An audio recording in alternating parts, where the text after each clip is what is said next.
السلام عليكم، اللهم صل وسلم وبارك على سيدنا محمد. عاملين ايه؟ وحشتوني. احنا النهارده معانا كيلو دقيق، عايزين نبدع ونعمل فيه الافكار اللي تخطر على بالك. طبعا معانا علبة جبنة ممكن نحشي بالجبنة، معانا شوكولاتة نحشي شوكولاتة، اللي انت عايزاه. بس هي الفكرة ان الواحد صاحي مش قادر يبلع اي حاجة، فقلت خلاص اعمل ان شاء الله فكرة باتيه او قرص الافران. تمام كده. معايا كيلو دقيق، خدت منه حوالي كوباية. تمام كده. خدت الكوباية دي ليه؟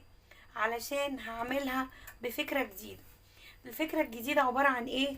انا دلوقتي معايا كوباية الا ربع مية اهي. عايزة اعمل فيها ايه؟ احط فيها الخمير. انا معايا باكت خميرة كنت واخدة منه قبل كده، فهحاول افضيه على الكوباية الا ربع مية دي اهو. هنفضي باكت الخميرة بتاعنا عشان تخمر براحتها. الكيس قطعته برضو مش عايز يتقطع. بصوا كده هنفضي الخميرة اهي بتاعتنا. تمام كده. مجهزة ايه بقى؟ مجهزة كوباية سمنة. تمام كده. ولو عوزنا نحط زيت مفيش مشكلة. هاخد على الخميرة دي هحط معلقة سكر بودرة اهو، معلقة سكر بودرة. تمام كده. عشان طبعا الخميرة بتاعتي تتظبط اهي قدامكم اهي.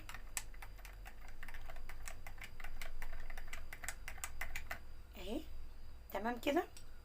طيب هاجي على طبعا الدقيق بتاعنا، هروح حطاله كمان معلقة ونص سكر بودرة، عشان طبعا لون الباتيهاية او القرص تبقى محمرة شوية.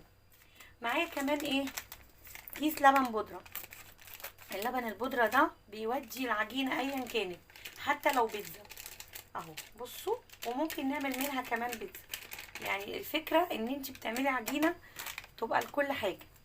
تمام كده. ومعايا برضو نص كيس بودر اهو، هنزل بيه على العجينة بتاعتنا. ومجهزة برضو كوباية مية. هاخد برضو رشة دقيق كده كتير اهو. بصوا لازم تحطوها على ايديكم عشان تعرفوا لو كتير تنقصوها. تمام كده. كده خلصنا المواد الجافة اللي احنا هنحطها على العجينة. طبعا هقلب العجينة كده مع اللبن البودرة مع ذرة الملح، كل المواد الجافة بتاعتنا اهي اتقلبت مع كيلو دقيق الا كوباية. طيب هنيجي للكوباية دي. الكوباية بتاعتنا دي هنعمل فيها ايه؟ بصوا طبعا البتاع جرانيت، فلازم اخد معلقة.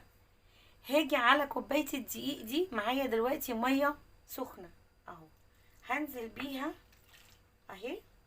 واحاول ان انا اقلبها. طبعا احنا سايبين الخميرة اهي تتفاعل مع بعضها، وانا معايا كوباية الدقيق عليها كوباية مية سخنة اهو. بصوا، واقلب فيها مع كوباية المية السخنة دي. طب ما حطيتيش كوباية المية السخنة دي ليه؟ لا، عشان اقول لكم انا عايزة اعمل فكرة العجينة اليابانية. العجينة اليابانية دي بيعملوا فيها ايه؟ ان هما بيحطوها على النار. دي طبعا لما تتفاعل مع بعضها اهو، تتفاعل مع بعضها على البوتاجاز، واسيبها تبرد شوية واضيفها على العجينة بتاعتنا كأني عاملاها معاها. بس لما اديها غلوة على النار، هروح بقى للبوتاجاز اديها غلوة وارجع لكم. عايزة اقول لكم على حاجة كمان قبل ما اروح. بصوا انا حبيت ان هي ما تلزقش في الطاسة، هحط عليها بصوا معلقة، اتنين معلقتين زيت. دول بقى هيخلوها ما تلزقش ابدا في الطاسة بتاعتنا اهي. واديهم برضو التقليبة، واروح بقى على البوتاجاز ياخدوا تقليبة كده حوالي 5 دقايق. العجينة تتماسك اهو. بس المهم ان انت تدوبيها معاكي بره اهي. بصوا شايفين العجينة؟ هي المية السخنة خلتها بصوا بدأت ان هي تشكل وتبقى كويسة. انا عايزاها برضو تنشف شوية من المية على البوتاجاز. وهنا بصوا شايفين العجينة بتاعتي على النار اهي. بصوا تتماسك اهي ما شاء الله. بصوا بقت حلوه جدا. بنهدلها النار اهي. بصوا شايفين اهي بدأت تتماسك خالص اهي. المهم ان احنا برضو لما بنخليها تتماسك كده ان احنا ايه ما بنحطهاش وهي سخنه، لازم تبرد. تمام كده اهو. بصوا بدأت تتماسك جامد اهي رغم ان انا موطيالها النار خالص اهو. اعلي شويه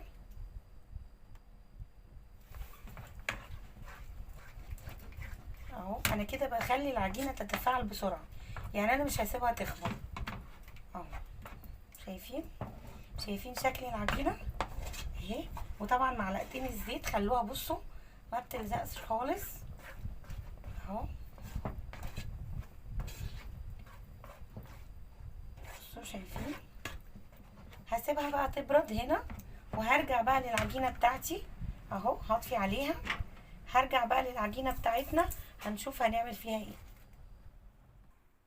هنا بصوا في ثواني الخميره بتاعتنا اهي خلاص. بصوا بتفور الخميره بتاعتنا خلاص كده بتفور اهي. شايفين. هخلي برضو الكوبايه دي لو حبيت ان انا ايه ازود ميه، اكيد هحتاج ان انا ازود ميه طبعا. وابدا بقى انزل بالايه بالسمنه بتاعتي عليها اهي. كوبايه السمنه تمام كده. واديها تقليبه اهي. طبعا محطوط عليها اللبن البودره ومحطوط عليها البودر والفانيليا وكل حاجه. ممكن نحط فانيليا وممكن نحط بيضه اللي انتوا عايزينه. تمام كده اهو. بصوا لازم بقى هبسها بقى كويس عبال ما العجينه التانية تخمر، مش تخمر تبرد اهو. يكون دي بستها طبعا كويس مع بعض اهو. بصوا الفكره سهله وبسيطه اهي. هدوب بقى الدقيق في السمنه. وانا بدوب كده السمنه في الدقيق اهو. بصوا هنزل بقى بصوا بشويه خل. ايا كانت الخل اللي انت هتحطيه، ايا كان الخل اللي انت هتحطيه مش هيبان خالص. طبعا انا مش عايزه احط العجينه التانية عليها علشان السخونيه ما تقللش تفاعل الخميره. تمام كده اهو. وبنعجن طبعا وما زال يعجن ويعجن اهو. بصوا انا بحاول ان انا اعملها تبقى مبسوسه كده اهو، زي ما بنقول القرص الايه المبسوسه اهو. واحاول بقى اجيب برضو من تحت وبس. المهم ما يكونش فيه شكل دقيق خالص. تمام كده اهو. طبعا انا ما حطيتش ولا ميه ولا اي حاجه تاني على اساس ان ما اجيب العجينه اللي بتبرد معانا واحطها عليها واشوفها محتاجه ايه تاني اهو. بصوا اهو كده بسيناها اهو. طبعا العجينه بمسكها كده ملمسها بقى بارد خالص اهو. هاجي اخدها بقى اهو انزل بيها على الطبق بتاعنا اهي.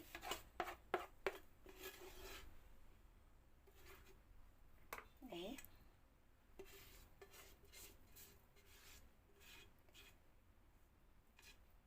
تمام كده. هبدأ بقى اشيل المعلقة عشان ادخل العجينة دي في دي. انا طبعا هحاول برضو اجيب اللي في الطاسة هناك، بس انا عايزة ادمجهم في بعض اهو.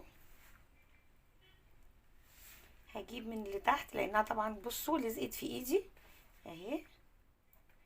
هحاول ان انا اجيب من تحت وابسها جامد مع بعضها.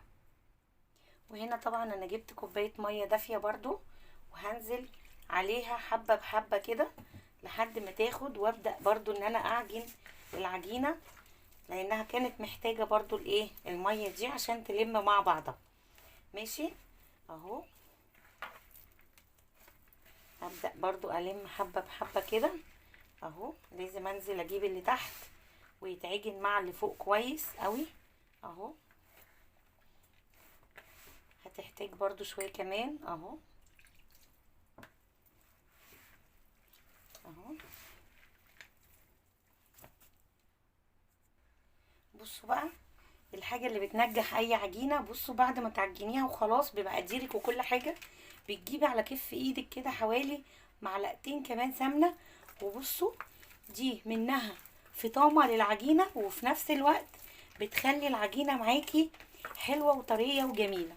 بصوا معلقتين السمنه دول بقى هما اللي بيظبطوا العجينه معاكي. كانت ستي الله يرحمها تقول عليها ايه، ودي كحك الفطامه او قرص الفطامه او باتيه الفطامه، اي حاجه ان هو الفطامه يعني ايه، ان انا بفطمه بمعلقتين سمنه. اهو بصوا حتى خلت العجينه طلعت من ايدي خالص اهي. بصوا خلت العجينه جميله جدا وطلعت من ايدي اهو. بصوا شكلها جميل، وطبعا لو حبيت ان انا اكورها ما شاء الله اهي، وما بتلزقش في ايدي ولا اي حاجه.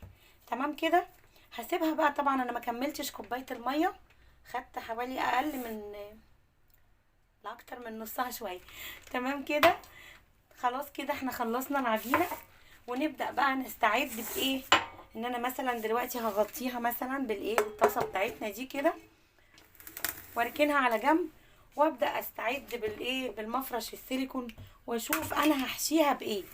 يعني برضو ده اهم حاجه، ان انا هحدد انا هحشي العجينه بتاعتي بايه. تمام كده بمسح بقى الرخامه بتاعتي واظبطها، وطبعا اشيل السكر. خلاص كده هو كده دوره انتهى اهو.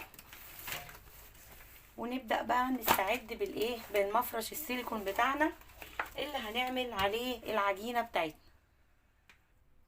وهنا طبعا العجينه بترتاح، وهنا معايا عجوه، خدت معلقتين سمنه بلدي اهو، وطبعا 3 معالق سمسم، وسيحت العجوه في السمسم بالسمنه البلدي.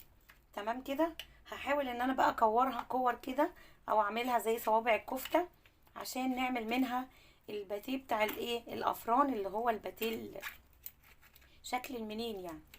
تمام كده بسيبها تبرد شويه، عشان طبعا هي سخنه جدا من السمنه، وبعدين هشكلها. وطبعا هنا بصوا خلصنا العجوه، ده هتبقى حاجة حشو طبعا، ودي الجبنة الاسطنبولي. هاجي بقى على العجينة، بصوا اهي ما شاء الله جميلة. انا طبعا سبتها حوالي 10 دقايق بس، مجرد ما عملت الايه، العجوة اهي. هبدأ بقى احدد انا عايزة ايه. انا مثلا لو عايزة اعمل الايه، القرص الطورية المبسوسة اهي، اهي اكورها كده، وابدأ احطها كده، ويبقى بحجم البيضة، كلنا عارفين ده وفاهمين ده اهو، بحجم البيضة طبعا اهي. اهي بصوا الشكل. دي بقى اللي انا هحشيها الايه، العجوة بتاعتنا. تمام كده هعمل مثلا صينية كده وصينية كده، هنشكل بقى. تمام كده هحاول بقى اخلص الكمية، وهوريكم برضو شكل تاني احنا هنعمله مع بعض. يعني دي مثلا اهي. طيب هزود حتة مثلا تانية عشان اعمل بيها الايه، اللي هو المنين. هعمل واحدة معاكم برضو دلوقتي عشان اوريها لكم. دي برضو بتتعمل بالايه، بالعجوة، اللي هي الصوابع اللي انا عاملاها دي اهي. مثلا انا ببدأ اعملها كده، واجيب العجوة بتاعتي اهي، احطها كده، شايفين الشكل اهو. ابدأ بقى ان انا الفها اهو كده، عشان طبعا ما تفكش ابدا اهو. واجي عند الحته الفتحات دي احاول ان انا اقفلها بايديا كده، زي ما انتوا شايفين كده اهو.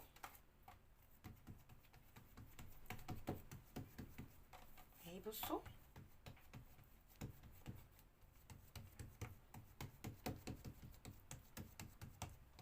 اهي. هاجي بقى على سكينه التقطيع اهو. بصوا ابدا بقى احدد انا عايزه اعمل مقاس قد ايه.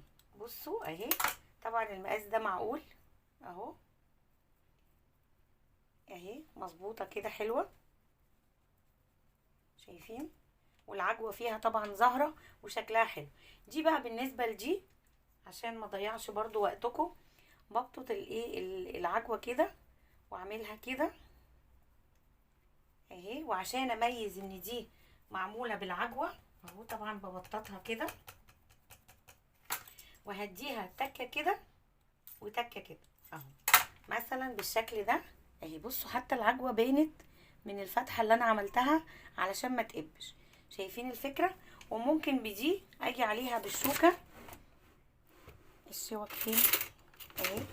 بصوا هاجي عليها طبعا هبطها كويس وبالشوكه وابدا اعمل كده. بصوا يبقى احنا اللي احنا هنعمله اهو. بصوا الشكل ما شاء الله اهو. من كيلو دي هتقدري تعملي كيلو، توفري حوالي 60-70 جنيه هتشتريه من بره. بس الكيلو ده هيعمل معاكي 2 كيلو ما شاء الله. وطبعا حبيت اوريكم انا بحب التسويه في الالومنيوم. بصوا اهو. وابدا برضو اضغط على دي كده واجي انزل بدي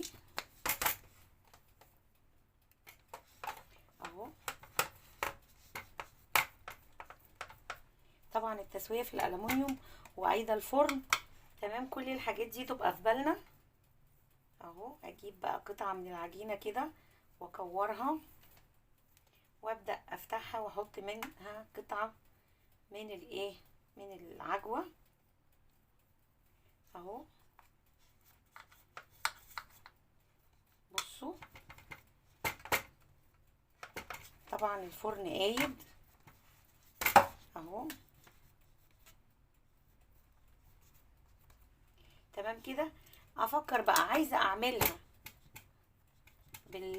بالفتحات كده او عايزه اعملها بالشوكه. فانا شايفه ان الفتحات دي شكل برضو حلو اهو، وهي في الافران بتتباع كده تمام كده. بحاول ان انا افتحها اهو. بصوا طبعا عشان ما تقبش اهو اهو تمام كده اهو. وهدخلها بقى على الفرن على طول. وهنا طبعا انا بدأت اعمل ايه الصينية التانية اهي، اللي هو الشكل المنين ده. بس عايزة اوريكم بقى شكل تاني اهو. بصوا بتاخدي كورة صغننة كده اهو ماشي، بنفردها اهي تمام كده، ونعملها على شكل ايه بقى. بصوا صباع كفتة اهو. بصوا بالشكل ده وتتبرم بالمنظر ده وتتحط برضو في الصينية كده اهي. طبعا الشكل ده بيبقى جميل قوي وما بيبقاش بقى ولا طالع عجوة من الجناب ولا اي حاجة، وبتعمليها المقاس اللي انت عايزاه يعني. بصوا اهو بتمشي معاها اهي. شايفين الشكل ده جميل جدا وسهل وبسيط قوي اهو. اللي ما بيعرفش يعمل المنين او اي حاجة بيبقى شكل جديد اهو. تاخدي طبعا العجوة حسب القطعة معاكي سواء صغيرة او كبيرة. بصوا الشكل بقى لما بيتحط في الصينية اهو، تحطيه باي شكل اهو، بيبقى وحدات مستقلة كده. اللي بياخد الواحدة بتحس ان هي مبرومة والحشو في البرمة. بصوا الجمال. ايا كانت بقى عايزاها تبقى حتى ممكن تعمليها. بصوا هقول لكم على فكرة، ممكن اعملها شكل الباتيه اهو. بصوا لو انا عملت لها بوزة كده اهو وابدأ ان انا الفها كده اهو. بصوا عملت برضو، خدت شكل الباتيه بكل سهولة من قطع صغيرة اهو. تدي الشكل اللي يعجبك وتشكلي زي ما انت عايزة اهو كده اهو. الفكرة سهلة وبسيطة وتقدري تنفذيها. لو انت مثلا عايزة تعملي شكل تاني هدخل قطعة على قطعة اهو اهو، وابدأ ان انا ابرمها اهي، وابدأ بقى ان انا ايه اطبقها كده ابططها. بصوا الشكل. هاجي بقى على العجوة هخليها مدورة ماشي، وابدأ بقى ان انا ايه اجيب دي عكس دي ودي عكس دي اهو، والعجوية في النص اهو. ممكن بقى لو انت معاكي عجين مثلا هتعملي اشكال تانية، تعملي لها كورة كده في النص اهي، وتبقى برضو شكل عجينة اهي. يعني بصوا انا يعني حابة ان الصينية تبقى كلها نفس الشكل، بس انا حبيت اوريكم فكرة تانية. برضو هنيجي برضو فكرة اللي هي بتاعة الباتيه، عشان طبعا ما يبقاش واحدة بس في الصينية. وهبط دي برضو كده اهي عشان ما تخرجش من الجناب، وابدأ ان انا اشدلها اهو عشان تاخد كذا برمة بالمنظر ده، ويبقى عملنا باتيه. وممكن نلويها وممكن نعدلها حسب ما انتي عايزة والفكرة معاكي تجيبك. او العجوة مثلا خلصت ممكن تقسمي القطعة 2 اهو، ونبدأ نبط كده اهو، وندخل العجوة ونبرمها بالمنظر الجميل ده اهو عشان نقفل الصينية. فاضل واحدة كمان اهي، ودي اخر واحدة اهي، واوريكم بقى الصينية بتاعتنا اهو. نبدأ نبطها كده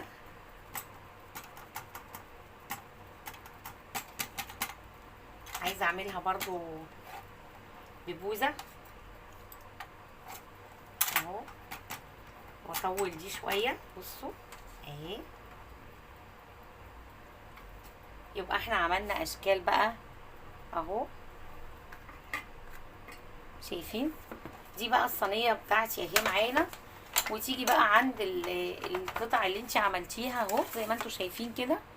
هبدأ بقى ان انا اغرز بالشوكة اهو، شايفين؟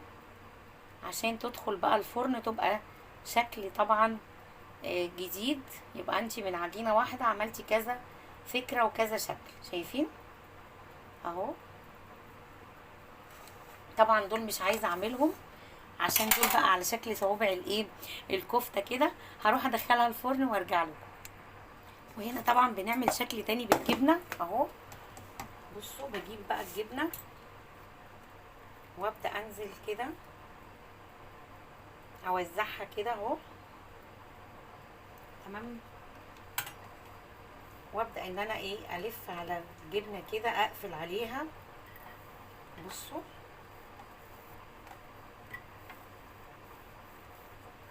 اهو. قفلت على الجبنة بتاعتنا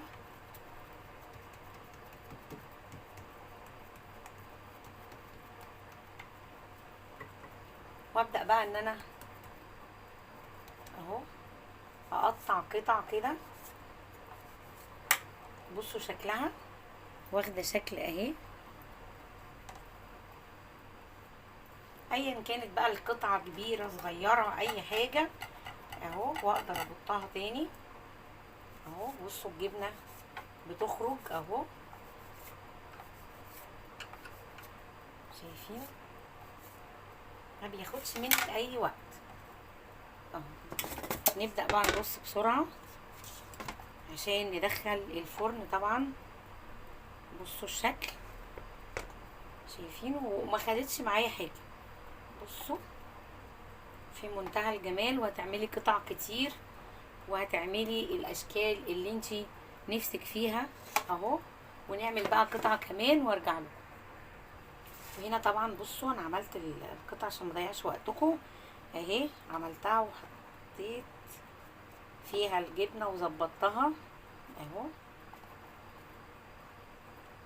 شايفين؟ عشان محتاجش اعمل الصينية فيها شكل تاني. تمام كده. حاسه ان هنا دي مزنوقه اوسع لها. طيب معانا ايه بقى؟ برضو عايزه اغرزها بالشوكه كده عشان تدي شكل حلو اهو بصوا. وعايزه اوريكم القرص المدوره طالعه تحفه تحفه. يعني تقريبا انا عاوزه اطفي الفرن بقى واروح اعمل كوبايه شاي بلبن كده اهو، ونشرب بقى شاي بلبن وقرص. يا ريتكم معايا اهو. انا معايا كارما بس هي نايمه اهو بصوا. يعني تقريبا انا لما خدت قطمه من القرص صوتي رجع تاني اهو. بصوا في منتهى الجمال اهي. طعمها حلو جدا وطريه جدا جدا. اللبن البودره مدعمها ومخليها جميله قوي، يا ريتكم تجربوها. بصوا كده ما نسيتش حاجه، بصوا معايا كده، شايفين الشكل؟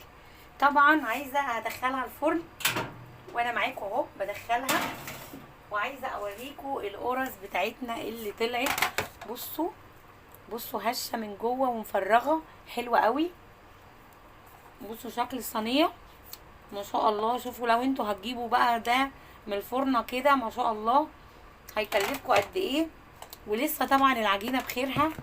وعايزه اوريكم الصينيه اللي المفروض اطلعها، بس لسه اللي احنا عملناها مع بعض دي بالعجوه طبعا. هحطها فوق وهنزل اللي انا دخلتها دلوقتي تحت اهي عشان تتحمر من فوق، واقفل الفرن ونعمل فقره جديده. عايزه اوريكم بصوا الشكل ده، قولوا لي الشكل ده احلى ولا ده ولا اللي هنعمله دلوقتي. بصوا هبدا بقى، طبعا انا بفردها بالنشابه واجي هنا عند الجبنه واحاول ان انا اغطي الجبنه اهو، وافتح بقى الفتحات دي عشان خاطر ايه اعرف تبقى واخده منحنى كده. بصوا اهو اهي. طبعا ده شكل ممكن اعملها على شكل القمر كده اهي، وممكن اقفلها مع بعضها حسب ما انتي عايزه اهو.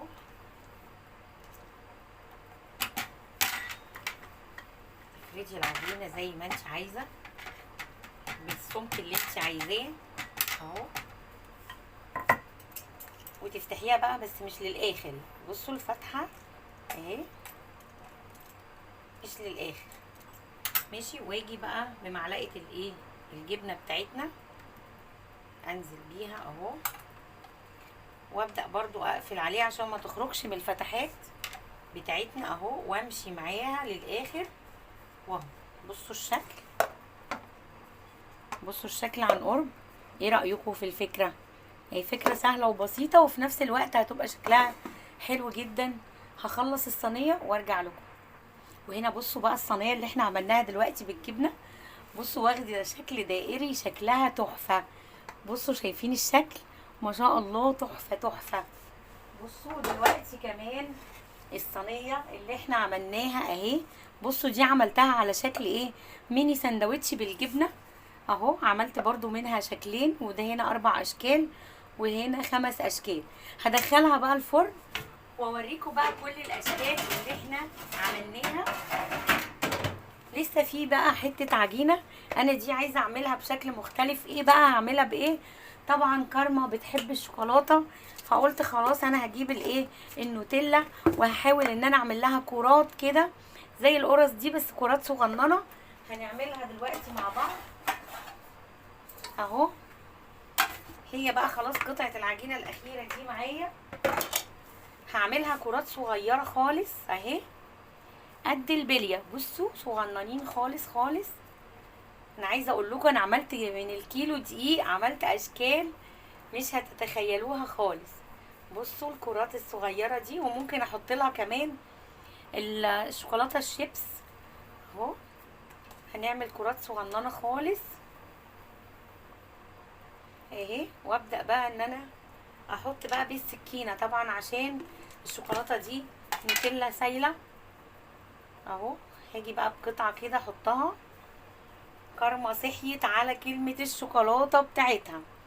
بصوا اهي كوره كده صغننه اهي، وابدا احطها لها كده، وياخد الكوره اللي بعدها بالسكينه كده، وابدا ان انا انزل اهو عشان هي بتحب الشوكولاته.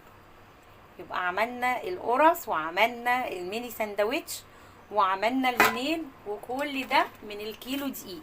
شايفين الفكره رهيبه وجميله ازاي اهو. بصوا شكل القرص بتاعتنا اهي، شايفين شكلها جميل ازاي.